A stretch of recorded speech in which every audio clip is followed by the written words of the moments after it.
Hello everyone, a very warm and pleasant good morning to all our viewers. और मैं स्वागत करता हूं आप सभी का हमारे इस चैनल लर्निंग पर। और मैं आशा करता हूं कि आप सभी घर पर स्वस्थ होंगे और मस्त होंगे और गवर्नमेंट द्वारा बनाए गए सभी कोविड प्रोटोकॉल्स का आप सभी पालन कर रहे होंगे। सो व्यूअर्स, अगर आपको हमारा कंटेंट पसंद आता है तो आप ज़्यादा से ज़्यादा हमारे इस कंटेंट को शेयर करें और हमारे इस पेज को लाइक और सब्सक्राइब करना ना भूलें।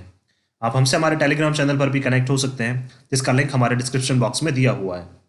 वहाँ पर भी हम आप लोगों को डेली बेसिस पर हिंदी और इंग्लिश की वॉकिब्स प्रोवाइड करवाते हैं और कुछ प्रैक्टिसेस भी हम लोग आज वहाँ पे स्टार्ट करने जा रहे हैं, जिससे आपको जो भी आपके जितने भी ग्रामर के कंसेप्ट्स हैं वो आपके क्लियर हो सकेंगे और आपके जो भी कॉम्पिटेटिव पर्पजेस हैं जैसे बैंक, एसएससी, यूपीएससी, वो सभी आपके साकार हो सकेंगे।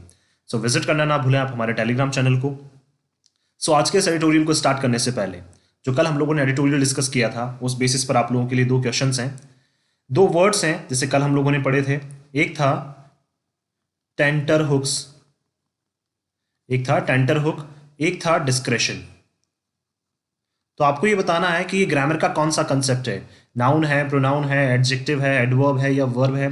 एक तो ये कंसेप्ट आपको बताना है और इनका मीनिंग लिख के एक एक सेंटेंस आपको इनसे फ्रेम करना है और हमें कमेंट बॉक्स में लिखकर जवाब देना है। आप अपने सजेशंस भी हमें कमेंट बॉक्स में लिखकर बता सकते हैं और आपके सजेशंस पर भी हम लोग डेफिनेटली वर्क करेंगे। तो चलिए स्टार्ट करते हैं हम लोग। देखिए यहाँ लिखा है know taking sides. That means कोई ऐसी कंट्री है जो क्या कर रही है, साइड नहीं ले रही है, अपनी कोई पोजीशन डिसाइड नहीं कर रही है। कोई भी ऐसी कंट्री है तो आई होप आप लोग जो भी इसका कॉन्टेक्स्ट है वो समझ चुके होंगे कि ये बात करना चाह रहे हैं रशिया और यूक्रेन का जो वॉर हो रहा है उसमें ये बात करना चाह रहे हैं इंडिया की। इंडिया क्या कर रही है, अभी तक अपनी साइड नहीं ले रही है। अभी अभी यूएन में वोट हुआ है, यूएनजीए में अभी अभी वोट हुआ है, वापस वोटिंग हुई है और वहां पे भी अपना जो इंडिया ने स्टैंड रखा है कि हम किसी भी कंट्री को अभी तक सपोर्ट नहीं कर सकते हैं। क्यों? क्योंकि दोनों कंट्रीज के साथ क्या है, हमारे टर्म्स हैं, हमारे रिलेशंस हैं। अगर रशिया की बात करें तो हमारी डिफेंस पार्टनरशिप रशिया के साथ है, स्ट्रेटेजिक पार्टनरशिप हमारी रशिया के साथ है। और यूक्रेन को हम इसलिए सपोर्ट नहीं कर सकते हैं, क्यों? क्योंकि हम लोग डायरेक्ट रूप से यूक्रेन को सपोर्ट नहीं कर सकते हैं। क्यों? क्योंकि अगर हम लोग यूक्रेन को सपोर्ट करते हैं तो रशिया हमारे अगेंस्ट हो जाएगा। तो इसलिए क्या इंडिया की जो स्थिति है वो ऐसी है कि इंडिया दोनों तरफ अभी सपोर्ट नहीं कर पा रहा है। तो उसी से रिलेटेड आज का ये आर्टिकल है, नॉट टेकिंग साइड्स। इंडिया क्या कर रहा है, कोई भी साइड अभी तक नहीं ले रहा है। क्यों? देखिए आगे स्टार्ट करते हैं हम लोग। India might have to engage more deeply with the Ukrainian war as the conflict deepens. अब देखिए ये बोलना चाह रहे हैं कि इंडिया को अब और डीपली इंगेज और गहराई से अब इंगेज होना पड़ेगा इस वॉर में। क्यों? ये बोलना चाह रहे हैं कि इंडिया को अब क्या और गहराई से होना पड़ेगा। देखिए हैव टू आ गया, हैव टू का मतलब अब होना ही पड़ेगा। देखिए माइट आ रहा है तो लोअर पॉसिबिलिटी है। क्यों? क्योंकि इंडिया क्या है, ऑब्वियस सी बात है, स्टैंड नहीं ले सकता है अपना, तो माइट का मतलब लोअर पॉसिबिलिटी है। लेकिन क्या है, इंडिया को होना तो पड़ेगा, एंगेज होना पड़ेगा, बिजी होना पड़ेगा गहराई से with the Ukrainian war. Ukrainian war का मतलब जो यूक्रेन पे अटैक किया रशिया ने, रशिया और यूक्रेन की वॉर की बात कर रहे हैं ये। एज द कॉन्फ्लिक्ट डीपन्स, जैसे जैसे ये जो विवाद है रशिया और यूक्रेन के बीच में, जैसे जैसे ये विवाद गहरा होता जा रहा है, कॉन्फ्लिक्ट का मतलब विवाद, जैसे जैसे विवाद गहरा होता जा रहा है इंडिया को भी अब डीपली इसमें एंगेज होना पड़ेगा, डीपली इसमें आगे आना पड़ेगा, अपना एक स्टैंड रखना पड़ेगा। स्टार्ट करते हैं हम लोग। With a convincing majority of 141 of 193 countries, the United nation general assembly voted on Wednesday for a resolution. देखिए यूनाइटेड नेशन जनरल असेंबली ने क्या किया है, वेडनेसडे को वोट किया है, जिसमें 193 कंट्रीज जो है यूएनजीए में कितने मेंबर्स हैं, 193, उसमें से 141 ने क्या किया है, उनके पक्ष में वोट किया है। मेजोरिटी का मतलब पक्ष में या बहुमत में वोट किया है, और वो भी बिल्कुल कन्विंसिंगली। कन्विंसिंगली का मतलब बिल्कुल एक साथ आके कन्विंस कर लिया। यूनाइटेड नेशन जनरल असेंबली के जो मेंबर्स हैं उन्होंने कन्विंस कर लिया 141 कंट्रीज के हेड्स को कि आप हमारे साथ आइए। और क्या रेजोल्यूशन, क्या प्रस्ताव उन्होंने पास किया है, देखिए। That deplored in the strongest terms Russia's attack on Ukraine. Deplored का मतलब होता है निंदा करना, किसी की इंसल्ट करना, और उन्होंने क्या किया है, रशिया की बहुत कड़े शब्दों में क्या की है, निंदा की है। On Russian attack on Ukraine, किसकी, रशिया ने जो अटैक किया है यूक्रेन के ऊपर उसकी कड़े शब्दों में उन्होंने क्या की है, निंदा की है। किसने, यूनाइटेड नेशन जनरल असेंबली में 141 मेंबर्स ने कड़े शब्दों में रशिया की निंदा की है जो उन्होंने यूक्रेन पे अटैक किया है। And demanded an immediate withdrawal of Russian troops. और इन 141 कंट्रीज ने डिमांड किया है, इन्होंने क्या बोला है कि आप जल्द से जल्द, रशिया को इन्होंने सजेशन दिया है, सुझाव दिया है कि आप जल्द से जल्द रशिया के जो ट्रुप्स हैं वो यूक्रेन से खींच लें, वापस निकाल लें। विड्रॉल का मतलब निकाल लें वापस, जल्द से जल्द, इमीडिएट, जितना जल्दी हो सकता है आप रशिया के ट्रुप्स को यूक्रेन से खींच लें। ये रशिया को उन्होंने आगाह किया है। द रेजोल्यूशन, जो प्रस्ताव पारित हुआ है, which was discussed in a real special emergency session. देखिए जो ये प्रस्ताव डिस्कस किया गया था वो बहुत एक स्पेशल इमरजेंसी मीटिंग बुलाई गई थी यूनाइटेड नेशन जनरल असेंबली के द्वारा, और उसी में क्या है ये रेजोल्यूशन, ये प्रस्ताव पारित किया गया है कि रशिया जल्द से जल्द अपनी जो फोर्सेज हैं उनको वहां से खींच ले, under the rubric of uniting for piece. Rubric का मतलब होता है हेडिंग, रब्रिक भी बोल सकते हैं इसको, under the rubric of uniting for piece. इसकी हेडिंग क्या थी, जो रेजोल्यूशन जो सेशन बुलाया था इमरजेंसी सेशन, उसकी हेडिंग क्या थी, उसका मेन मोटो क्या था इनका, uniting for piece. That means हम शांति के लिए एक हो रहे हैं। कौन ये बात करना चाह रहे हैं इन 141 कंट्रीज की, कि हम शांति के लिए यहाँ पे इकट्ठा हुए हैं, और शांति हमारा क्या है, मेन टारगेट है, मेन मोटो है। तो इसलिए क्या है, वो सब इकट्ठा हुए हैं एक साथ। और क्या रेजोल्यूशन था उनका, uniting for piece, invoked after decades. और बहुत टाइम बाद ऐसा हुआ है कि इन्होंने इस हक के लिए क्या है बोला है, ऐसा मतलब डेकेड्स के बाद ऐसी चीजें हुई है कि पहली बार क्या है अब ये ऐसा बोल रहे हैं कि अब हम किसके लिए, यूनाइटिंग फॉर पीस के लिए हम एक साथ आए हैं। अब सारी कंट्रीज अब एक साथ आई हैं, वो भी काफी सालों के बाद। डेकेड्स का मतलब 10 साल का एक पीरियड होता है, तो काफी सालों के बाद अब हम लोग एक साथ आए हैं। came as a result of an aborted resolution at the United Nations Security Council। देखिए अब क्या है, ये जो रिजल्ट है ये किसका, ये पहले एक रेजोल्यूशन था। अबॉर्टेड का मतलब जो पहले से क्या था, जिसको अबॉर्ट कर दिया गया था, जिसको पहले से निरस्त कर दिया गया था। एक ऐसा रेजोल्यूशन, एक ऐसा प्रस्ताव जिसको पहले यूनाइटेड नेशन सिक्योरिटी काउंसिल में निरस्त कर दिया गया था, लेकिन उसके ऊपर दोबारा से विचार किया गया, उसके ऊपर इमरजेंसी मीटिंग बुलाई और फिर से उस रेजोल्यूशन को क्या, उस पर रिजल्ट लिया गया, उस पर वापस परिणाम लिया गया और 141 कंट्रीज ने उसके फेवर में वोट किया। कौन से रेजोल्यूशन की बात कर रहे हैं जिसको पहले निरस्त किया था, विच रशिया, जो रशिया ने as a permanent member had vetoed. एक इसी तरह का प्रस्ताव पहले भी पारित करने की इन्होंने कोशिश की थी, लेकिन रशिया जो कि परमानेंट मेंबर है यूनाइटेड नेशन सिक्योरिटी काउंसिल का, उन्होंने अपनी वीटो पावर यूज कर ली थी और इस रेजोल्यूशन को अबॉर्ट कर दिया था, निरस्त कर दिया था। लेकिन इस बार 141 कंट्रीज ने उनके साथ वोट किया है। किसके साथ, यूनाइटेड नेशन सिक्योरिटी काउंसिल के साथ। While the United nation general assembly resolution carries little teeth. उसी तरह से यूनाइटेड नेशन जनरल असेंबली ने भी क्या किया है, लिटिल टीथ का मतलब एक थोड़ी सी स्टेप उन्होंने भी ली है इस डायरेक्शन में कि हमें जल्द से जल्द रशिया के अगेंस्ट स्टेप लेनी चाहिए। लिटिल टीथ का मतलब छोटे दांत, छोटे दांत दिखाने का मतलब छोटी स्टेप्स उन्होंने ली है। It does represent a common stand taken by the international public Commons. देखिए पब्लिक कॉमन्स का मतलब जो हाउस ऑफ कॉमन्स के जो मेंबर्स हैं, तो इन्होंने भी क्या किया है, एक कॉमन स्टैंड इन्होंने लिया है कि जो इंटरनेशनल लीडर्स हैं, जो हाउस ऑफ कॉमन्स जितने भी जो असेंबलीज जो हैं, उनके जो रिप्रेजेंटेटिव्स हैं विद 96 कंट्रीज, कितने 96 कंट्रीज के जो रिप्रेजेंटेटिव्स हैं, उन्होंने भी क्या लिया है, कॉमन स्टैंड लिया है कि रशिया को अपनी फोर्सेज वहां से जल्द निकाल लेनी चाहिए। इंटरनेशनल जो लीडर्स हैं सभी ने ये डिसीजन लिया है कि तो यूनाइटेड नेशन जनरल असेंबली भी क्या कर रहा है, उनके साथ ही जा रहा है, उनके डिसीजन के साथ जा रहा है, जिसमें कितनी कंट्रीज ने साइन किया है, 96 कंट्रीज साइनिंग अप एज को स्पॉन्सर्स ऑफ द रेजोल्यूशन। जिन्होंने क्या किया, जो रेजोल्यूशन यूएनएससी ने पास किया था उसके को स्पॉन्सर ये बन गए हैं। कौन, 96 कंट्रीज क्या है उसके को स्पॉन्सर। को स्पॉन्सर का मतलब अब वो भी क्या करेंगे, उसको सपोर्ट करेंगे। किसको, जो रेजोल्यूशन पास किया है यूएनएससी ने, जिसमें 141 मेंबर्स ने सपोर्ट किया है, वो 141 मेंबर्स तो आगे से सपोर्ट कर रहे हैं, और इसी के अलावा 96 मेंबर्स जो है यूएनजीए के, वो भी क्या कर रहे हैं, उसको पीछे से सपोर्ट कर रहे हैं। तो को स्पॉन्सर का मतलब वो भी स्पॉन्सर्स हैं, वो भी इसको अब सपोर्ट कर रहे हैं। Russia rejected the outcome as a political vote that came of severe pressure from the US and European। और रशिया ने क्या किया है, जो रिजल्ट इन्होंने निकाला है, जो आउटकम इन्होंने निकाला है, जो रेजोल्यूशन इन्होंने निकाला है, उसको क्या बोला है इन्होंने कि भाई हम लोगों ने क्या किया है, ये राजनीतिक लेवल पे हम लोगों ने एक डिसीजन लिया है। कौन बोलता है ऐसा, यूनाइटेड नेशन सिक्योरिटी काउंसिल। उन्होंने ऐसा कहा है कि हमने राजनीतिक लेवल पे ये डिसीजन लिया है कि हम रशिया को क्या कर रहे हैं, रिजेक्ट कर रहे हैं। 141 कंट्रीज उनके अगेंस्ट में खड़ी हुई हैं, और रशिया ने क्या कर दिया, इस जो रेजोल्यूशन को रिजेक्ट कर दिया है कि ये एक पॉलिटिकल लेवल पे डिसीजन नहीं लिया गया है। ये क्या है, बहुत भारी तरह से इसके ऊपर क्या किया गया था, इस डिसीजन को लेने के लिए प्रेशराइज किया गया था, आपके ऊपर दबाव डाला गया था। तो सेवियर प्रेशर का मतलब बहुत भारी दबाव डालना। फ्रॉम द यूएस, किसके द्वारा, US and European countries. European countries ने और यूएस ने आपके ऊपर क्या किया था, भारी दबाव डाला था। रशिया ऐसा बोल रहा है यूएनएससी को कि आपके ऊपर दबाव में ये डिसीजन लिया गया है, आपके ऊपर दबाव डाला गया है, तब आपने ये डिसीजन लिया है। और किस किसने दबाव डाला है आपके ऊपर, यूएस ने और यूरोपियन कंट्रीज ने। That were the drivers of the resolution. और इस रेजोल्यूशन को ड्राइव करने वाले, ड्राइव का मतलब इसको आगे लाने वाले कौन कौन सी कंट्रीज हैं, US and the European union. ऐसा किसका कहना है, रशिया का कहना है ऐसा। बट इट सीम्ड क्लियर, लेकिन ऐसा लगता है that it was isolated on the global stage. लेकिन अब ऐसा लग रहा है रशिया को कि अब ये क्या हो चुका है, बिल्कुल अलग पड़ चुका है। कहां पे, ग्लोबल स्टेज पे, ग्लोबल लेवल पे, वर्ल्ड लेवल पे अब रशिया बिल्कुल अकेला पड़ चुका है। ये रशिया को भी अब क्लियर हो गया है। Belarus, Eritrea, north Korea and Syria voted against the motion.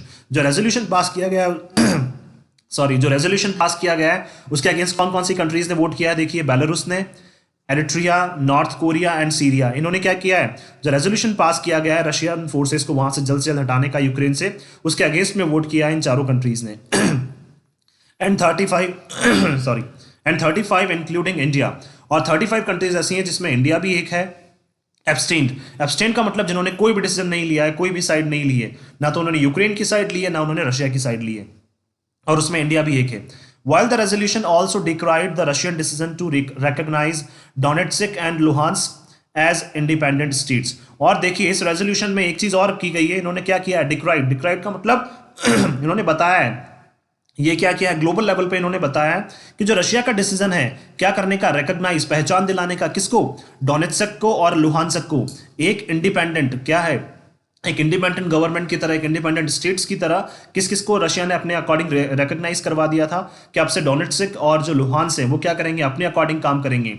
अब वो यूक्रेन रेजिम के अंदर नहीं रहेंगे, यूक्रेनियन गवर्नमेंट के अंडर में नहीं रहेंगे, वो अपने अकॉर्डिंग अब काम कर सकते हैं। कौन कौन से, डोनेट्स्क और लुहांस। तो रशिया ने क्या किया था, ये डिसीजन ले लिया था कि डोनेट्स्क और लुहांस ये अपने अकॉर्डिंग काम करेंगे। तो इस डिसीजन का भी क्या किया गया है, वहां पे बहुत बड़े लेवल पे इस रेजोल्यूशन में विरोध किया गया है। Representatives of member states made it clear, और जितने भी मेंबर स्टेट्स हैं यूएनएससी की, उन्होंने बिल्कुल साफ कर दिया है that it was the relentless bombing of Ukrainian cities that they could not turn a blind eye to. कि ये क्या है, रिलेंटलेस का मतलब लगातार भारी बॉम्बिंग जो हो रही है, किसके ऊपर, यूक्रेनियन सिटीज के ऊपर, और जिनके ऊपर क्या है वो अपनी आंख बंद नहीं रख सकते थे। आंख बंद का मतलब वो अपनी अंधे होकर क्या है, इन सब चीजों को वो नहीं देख सकते थे। So they could not turn a blind eye to का मतलब हो जाएगा यहाँ पे कि वो बिल्कुल अंधे होकर इन सब चीजों को नहीं देख सकते थे। इसलिए क्या है, यूएनएससी को अब ये डिसीजन लेना पड़ा है। लेकिन रशिया का ऐसा कहना है कि ये डिसीजन इन्होंने इवन हमारे अगेंस्ट में नहीं लिया है, इन्होंने ये डिसीजन यूएस के प्रेशर में आके और यूरोपियन यूनियन कंट्रीज के प्रेशर में आके, यूरोपियन यूनियन के प्रेशर में आके ये डिसीजन लिया है, ऐसा रशिया का कहना है। इंडियाज एब्सटेंशन, इंडिया ने क्या किया, इंडिया ने फिर से इंडिया ने अपने आप को पीछे खींच लिया है। इंडिया एब्सटेन रहा है, एब्सटेन का मतलब पीछे खींच लिया है इंडिया ने वापस अपने आप को। नॉट अ सरप्राइज, और ये क्या है, किसी के लिए भी आश्चर्यचकित नहीं है, but disappointed many western countries, लेकिन बहुत सारी वेस्टर्न कंट्रीज को क्या किया है, इसने निराश किया है जो इंडिया ने डिसीजन लिया है अपने आप को पीछे खींचने का। दैट हैव बीन लॉबिंग का मतलब जो कोशिश कर रही थी अपने पक्ष में लाने की, for a shift in the Indian position, और वो क्या कर रही थी कि इंडिया की जो पोजीशन है, इंडिया का जो स्टांस है, रुख है, वो चेंज होगा और इंडिया भी किसी ना किसी एक साइड को सपोर्ट करेगी। तो वो क्या कर रहे थे, अपनी पक्ष में लाने के लिए, वेस्टर्न कंट्रीज अपने पक्ष में लाने के लिए कि इंडिया क्या करे, रशिया का विरोध करे और यूक्रेन की सपोर्ट में खड़ा हो जाए। तो वेस्टर्न कंट्रीज बहुत सारी कोशिश कर रही थी, लेकिन ये क्या कंट्रीज जितनी भी हैं वो सारी क्या हो गई, बिल्कुल अब निराश हो गई। इन द पास्ट वीक, अगर पिछले वीक की बात करें, India has abstained from 3 votes, India ने क्या है, 3 वोट वहां पे डाले गए थे, उन 3 वोट में क्या है, इंडिया ने अपने आप को पीछे खींच के रखा था। 3 वोट्स में इंडिया ने अपना पार्ट नहीं लिया था। कौन कौन से, including 2 procedural ones. Procedural ones का मतलब होता है जिनमें प्रोसीजर्स, जो बिल्कुल प्रक्रिया के अकॉर्डिंग चलते हैं, उनकी ये बात कर रहे हैं। अब कौन कौन से हैं देखिए, एट द यूएनएससी, पहला इंडिया ने यूनाइटेड नेशन सिक्योरिटी काउंसिल में, where it is an elected member, जहां पे यूएनएससी में क्या है, इंडिया एक इलेक्टेड मेंबर भी है, वहां पे एक सदस्य भी है, चुना हुआ सदस्य भी है इंडिया यूएनएससी में। 1 at the United nation human rights council, UNHRC में भी क्या है, इंडिया ने अपना वोट नहीं दिया है। तो 2 तो कौन कौन से हैं, प्रोसीजरल का मतलब जहां पे बिल्कुल प्रोसीजर के अकॉर्डिंग, एक एक स्टेप के अकॉर्डिंग जहां पे काम किया जाता है, कहां पे, यूएनएससी में और यूएनएचआरसी में। तो यहां पे भी इंडिया ने अपने आप को पीछे खींच के रखा है। And another at the international atomic energy association, देखिए IAEA, international atomic energy association, देखिए तो ये क्या है, IAEA में भी क्या है, इंडिया ने अपना वोट नहीं दिया है। On resolutions critical of Russia, जहां पे रशिया के अगेंस्ट क्या है, प्रस्ताव पारित किए जा रहे थे, तो वहां पे भी इंडिया ने अपने आप को पीछे खींच लिया है। 3 जगह से 3 वोट, यूएनएससी, यूएनएचआरसी और IAEA। In an explanation of the vote EOV, देखिए एक्सप्लेनेशन ऑफ वोट EOV किसको बोला गया है, explanation of vote, that means votes को एक्सप्लेन करना, कि आप वोट जो डाल रहे हैं उनके बारे में बताना। तो क्या बताया देखिए इस बारे में, इंडियाज UN रिप्रेजेंटेटिव, जो इंडिया को यूनाइटेड नेशंस में जो रिप्रेजेंट कर रहे हैं, हमारे मेंबर जो हैं, जो इंडिया को रिप्रेजेंट करने वाले हैं, इंडिया को बताने वाले हैं, वहां पे जो इंडिया को लीड करते हैं UN में, उन्होंने कहा है said that India is calling for dialogue. उन्होंने ये कहा है कि भाई हम किसी भी फेवर में वोट इसलिए नहीं कर रहे हैं क्योंकि हम क्या चाहते हैं, दोनों तरफ से बातचीत चाहते हैं हम लोग। While officials say that India's abstention has given it room to play a role in diplomacy with Russia and Ukraine। अब देखिए जो ऑफिशियल्स हैं यूनाइटेड नेशंस के, वो ऐसा बोल रहे हैं कि इंडिया ने जो अपने आप को अब तक पीछे खींच रखा है, उसने क्या दे दी है, उसने एक उड़ान दे दी है, उसने एक स्टेप दे दी है, किसके लिए, रशिया को और यूक्रेन को कि वो क्या कर सकें, कूटनीतिक लेवल पे क्या कर सकें, बात कर सकें।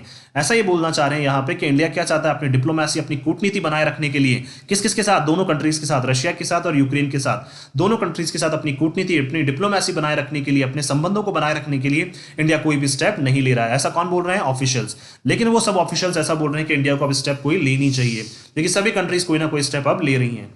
In a sign of some discomfort with Russian actions, the EOV also dropped the earlier references to the legitimate security interest. EOV भी क्या है, बिल्कुल परेशान हो चुका है रशिया के एक्शंस की वजह से। सम डिस्कम्फर्ट का मतलब उनको भी क्या है, परेशानी हो रही है। किसकी वजह से? रशिया ने जो एक्शन लिया है कहां पे, यूक्रेन में, उसकी वजह से ईओवी को भी, एक्सप्लेनेशन ऑफ वोट, ईओवी भी क्या है, एक ग्रुप है, उनको भी क्या हो रही है, बहुत सारी परेशानी हो रही है। और उन्होंने भी क्या कर दिया है, एक जो पहले वो रेफर कर रहे थे, रेफर करने का मतलब उन्होंने भी एक पहले एक बताना चाह रहे थे, वो एक इस तरह की रेजोल्यूशन बताना चाह रहे थे जिसमें क्या है, लेजिटिमेट सिक्योरिटी इंटरेस्ट से रिलेटेड वो बात करना चाह रहे थे। लेजिटिमेट का मतलब वैध, जो बिल्कुल लीगल है। सिक्योरिटी इंटरेस्ट का मतलब सुरक्षा से रिलेटेड जो भी समझौते हैं, और वो भी क्या होने चाहिए, वैध होने चाहिए, लीगल होने चाहिए। उससे रिलेटेड क्या है, ईओवी पहले बात कर रहा था, लेकिन इस रेजोल्यूशन को अब ईओवी ने ड्रॉप कर दिया है। And included language on respecting the territorial sovereignty of members. और उन्होंने क्या किया है, लेजिटिमेट सिक्योरिटी इंटरेस्ट वाला जो पहले उनका प्लान था, इसको तो हटा दिया है, और इसकी जगह उन्होंने दूसरी भाषा यूज कर ली है कि अब क्या करना चाहिए, हमें एक दूसरे की टेरिटोरियल सॉवरेनिटी, टेरिटोरियल का मतलब क्षेत्रीय स्वतंत्रता का क्या करना चाहिए, रिस्पेक्ट, सम्मान करना चाहिए। जितने भी मेंबर्स हैं उस रिलेटेड क्या है, जितने भी मेंबर्स की जो क्षेत्रीय स्वतंत्रता है, टेरिटोरियल सॉवरेनिटी का हम सभी को क्या करना चाहिए, सम्मान करना चाहिए। पहले ये बोल रहे थे कि सुरक्षा से रिलेटेड जो भी समझौते हैं वो लीगल होने चाहिए, उस रिलेटेड ये पहले अपना रेजोल्यूशन लाना चाह रहे थे, लेकिन क्या है, इन्होंने ये रेजोल्यूशन चेंज कर दिया और अब इसको किस नाम से कर दिया, टेरिटोरियल सॉवरेनिटी के नाम से। दैट मीन्स क्षेत्रीय स्वतंत्रता को बनाए रखने के लिए हमें क्या करना चाहिए, एक दूसरे का सम्मान करना चाहिए, एक दूसरे की रिस्पेक्ट करनी चाहिए। India has also sent humanitarian aid to Ukraine. India ने भी क्या किया है, अपना ह्यूमैनिटेरियन असिस्टेंस वहां पे भेजा है। इंडिया भी क्या कर रहा है, जैसे तैसे वहां पे हेल्प करने की कोशिश कर रहा है। कहां पे, यूक्रेन में। Although its vote of abstention indicates the Modi government still has many reasons not to vote against Russia. लेकिन फिर भी क्या है, इंडिया ने जो वंचित रखा है अपने आप को, उससे एक चीज साफ हो जाती है कि जो मोदी गवर्नमेंट है उनके पास क्या है, बहुत सारे कारण है रशिया के अगेंस्ट ना जाने के, रशिया के अगेंस्ट वोट ना करने के। क्या है वो देखिए, a strategic and a defence partner that has stood by India. ये रशिया क्या है, एक इंडिया का स्ट्रेटेजिक का मतलब बिल्कुल रणनीतिक जो है, स्ट्रेटेजी में जो साथ देता है इंडिया की, वो भी क्या है, रशिया हमारा एक पार्टनर है। डिफेंस पार्टनर भी कौन है, हमारा रशिया है, जिसके साथ हम बहुत सारे डील्स करते हैं। तो वो क्या है, और हमेशा इंडिया रशिया के साथ, हमेशा जो रशिया है वो इंडिया के साथ खड़ा रहा है, इसलिए भी हम उनके अगेंस्ट नहीं जा सकते हैं। एज द कॉन्फ्लिक्ट कंटिन्यूज, और जैसे जैसे ये कॉन्फ्लिक्ट, विवाद क्या है, और गहराता जाएगा, and the global community expresses it's disapproval, और जो ग्लोबल कम्युनिटी है वो क्या कर रही है, अपना डिसअप्रूवल, अपनी असहमति जता रही है इसके ऊपर। ग्लोबल कम्युनिटी का मतलब जो वर्ल्ड लीडर्स हैं। However India's desire to remain an abstentionist, लेकिन क्या है, इंडिया अभी तक क्या बना हुआ है, एक एब्स्टेशनिस्ट बना हुआ है। इसका मतलब क्या है, इंडिया अभी भी अपने आप को एब्सटेंशन कर रहा है। अब अभी भी अपने आप को इंडिया एब्सटेन किया हुआ है। एब्सटेन करने का मतलब अभी भी पीछे हटाया हुआ है इंडिया ने। क्यों? क्योंकि इंडिया का जो बिहेवियर है वो क्या है, बिल्कुल एब्सटेशनिस्ट की तरह है। इंडिया अभी भी अपने आप को एब्सटेन किया हुआ है, पीछे हटाया हुआ है।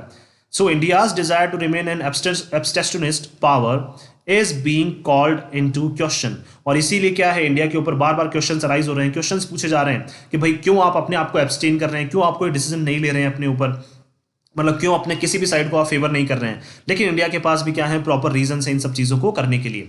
The government has also said that it needs to remain on good terms with both sides, और गवर्नमेंट जो है उन्होंने भी बता दिया है कि हमें क्या है, दोनों साइड्स के साथ अपने अच्छे रिलेशंस बना के रखने हैं।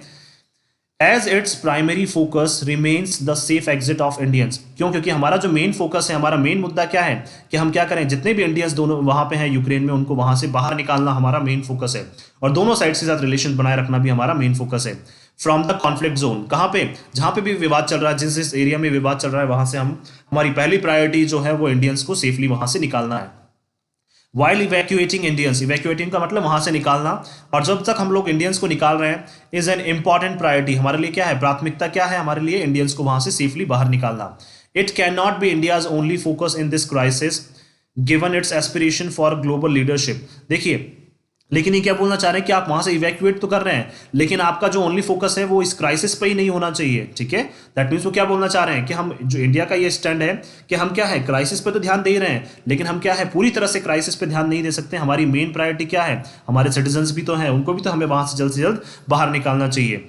Given its aspirations for global leadership and the oft quoted motto of Vasudhaiva Kutumbakam. देखिए अब वो क्या बोलना चाह रहे हैं कि इंडिया का क्या है, भाई इंडिया ने अपना फेवर तो ले लिया, इंडिया ने बोला है कि हम इंडियंस को बाहर निकालना चाहते हैं, लेकिन इंडिया क्या है पीछे हटता जा रहा है ग्लोबल लीडरशिप से। ग्लोबल लीडरशिप का मतलब सब चाहते हैं कि इंडिया ग्लोबल लेवल पे लीड करे, आगे आए, आगे अपनी स्टेप ले। उसकी आशाएं क्या है कि सभी कंट्रीज की आशा है कि इंडिया आगे आके ग्लोबल लीड ले, ग्लोबल लेवल पे अपना डिसीजन ले, लीड करे वहां पे ग्लोबल लेवल पे। क्यों? क्योंकि इंडिया का जो कोट रहा है हमेशा से, ऑफ का मतलब अक्सर, जो इंडिया का कोट रहा है क्या, वसुदेव कुटुंबकम। वसुदेव कुटुंबकम का मतलब जितनी भी जो भूमि है वो सारी हमारी है, और वहां पे रहने वाले हर एक नागरिक क्या है, हमारा है। तो इंडिया की क्या है, ये एक हमेशा से मोटो रहा है वसुदेव कुटुंबकम का। तो वो बोलना चाह रहे हैं कि इंडिया को अब इस मोटो को फॉलो करना चाहिए, और क्या करना चाहिए, जहां पे भी कुछ गलत हो रहा है उनके अगेंस्ट अब इंडिया को खड़ा होना चाहिए। क्यों? क्योंकि वो चाहते हैं कि सभी इंडिया जो है वो ग्लोबल लेवल पे अब लीड करे। It may become necessary, it may become necessary for India to engage more deeply with the conflict in Europe. देखिए अब क्या है, इंडिया के लिए भी आवश्यक हो गया है कि इंडिया भी क्या हो जाए, काफी डीपली, काफी गहराई से अब क्या हो जाए, इसमें एंगेज हो जाए, अपने आप को व्यस्त कर ले। किस में, जो कॉन्फ्लिक्ट चल रहा है यूरोप में, जो यूक्रेन और रशिया के बीच वॉर चल रहा है, अब इंडिया भी क्या करे, अब गहराई से इसमें शामिल हो जाए और अपना कोई ना कोई स्टेप अब इंडिया को लेना चाहिए, which is now a global concern. क्यों? क्योंकि अब सभी के लिए क्या है, ये ग्लोबल कंसर्न बन चुका है, वर्ल्ड लेवल पे अब ये चिंता बन चुकी है कि इस वॉर का होगा क्या, रशिया और यूक्रेन वॉर का होगा क्या, कि इंडिया को जल्द से जल्द अब क्या करना चाहिए, अपना डिसीजन लेना चाहिए। अगर हम लोग इसको समअप करें तो यहाँ पे यही बोलना चाह रहे हैं कि जितनी भी मेंबर कंट्रीज हैं यूएनएससी की, और सभी वो सभी क्या है, या वेस्टर्न कंट्रीज हैं, वो सभी क्या है, बहुत डिसअपॉइंटेड हैं। क्यों? क्योंकि इंडिया क्या बना हुआ है, अभी तक एब्स्टेशनिस्ट बना हुआ है। इंडिया अभी भी एब्सटेन कर रहा है, अपने आप को वंचित रखे हुए हैं कि हम कोई भी डिसीजन अभी नहीं लेना चाह रहे हैं। क्यों? क्योंकि हम चाहते हैं कि दोनों कंट्रीज के साथ हमारे रिलेशंस बने रहें। बट क्या है, अगर वो चाहते हैं कि इंडिया क्या करे, ग्लोबल लेवल पे लीड करे, तो इंडिया को जल्द से जल्द कोई डिसीजन अब अपना लेना पड़ेगा। क्यों? क्योंकि आप दोनों तरफ से न्यूट्रल होकर अब नहीं बैठ सकते हैं, आपको कोई ना कोई डिसीजन तो अब लेना ही पड़ेगा कि किस फेवर में आप वोट कर रहे हैं। हम ना तो रशिया के फेवर में जा सकते हैं, ना हम यूक्रेन के फेवर में जा सकते हैं। क्यों? क्योंकि दोनों के साथ क्या है, हमारे रिलेशंस हैं, और दोनों के साथ हम रिलेशंस को बिगाड़ना नहीं चाहते हैं। तो इसलिए हम इंडिया को क्या है, काफी सोच समझ के अब आगे बढ़ना पड़ेगा, और कोई ना कोई स्टेप तो इंडिया को अब जल्द से जल्द लेनी ही पड़ेगी। मैं आशा करता हूं कि आप सभी को ये आर्टिकल पसंद आया होगा। अगर आपको ये आर्टिकल पसंद आया तो आप ज़्यादा से ज़्यादा इस आर्टिकल को शेयर करें, और हमारे इस पेज को लाइक और सब्सक्राइब करना ना भूलें। थैंक यू सो मच कि आपने इस वीडियो को अंत तक देखा। Thank you so much once again for your love and support.